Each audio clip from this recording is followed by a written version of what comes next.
Just a quick network update for you guys from T-Mobile.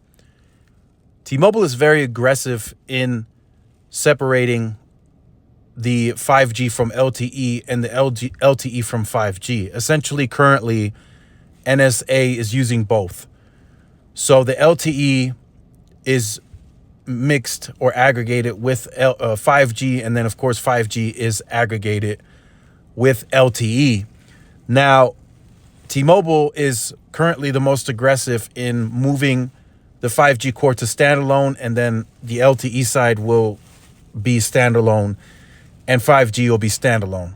Now what T-Mobile is doing, they're using carrier aggregation on the 5G side. So the first implementation is the low band aggregated with the 2.5 N41, the spectrum that T-Mobile received from the Sprint merger. That's the first set, and the phones currently are capable of that. What they are now doing is they're starting to aggregate 2.5 channels.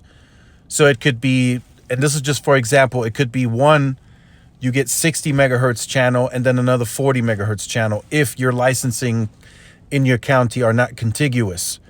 And that is, they're aggregating N41 with N41, which some devices are capable of that.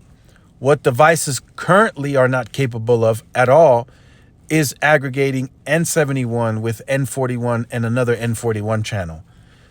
No phone, to my knowledge, currently is capable of doing that just yet.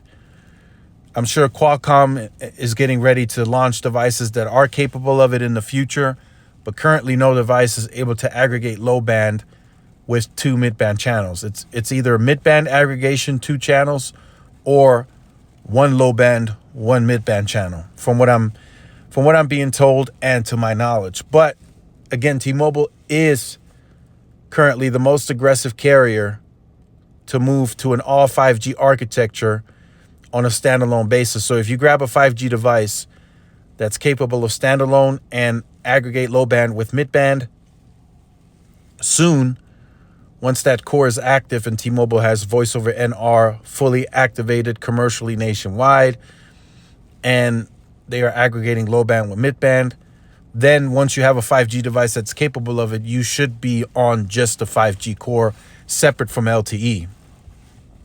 To my prediction, what I'm predicting is that both sides, LTE and 5G, once they are separated, they should each pick up speed again. So LTE should pick up speed once the 5G traffic is on 5G.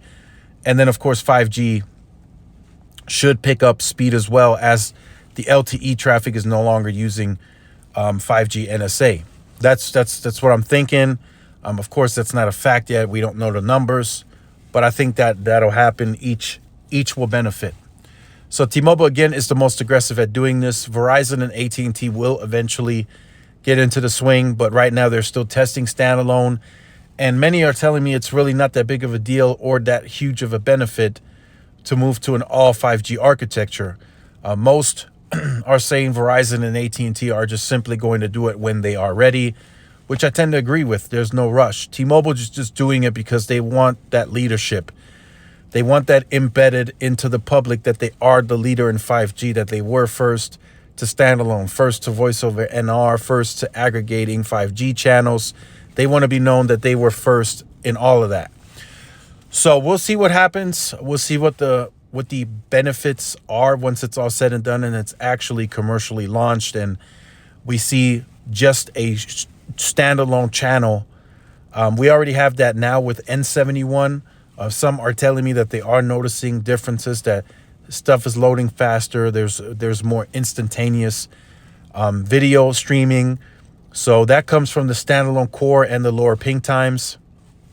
And I predict once we go standalone and aggregate low band with mid band, we're going to start seeing more of those single digit pings, the 6, 7, 8 milliseconds more consistently versus just every now and then.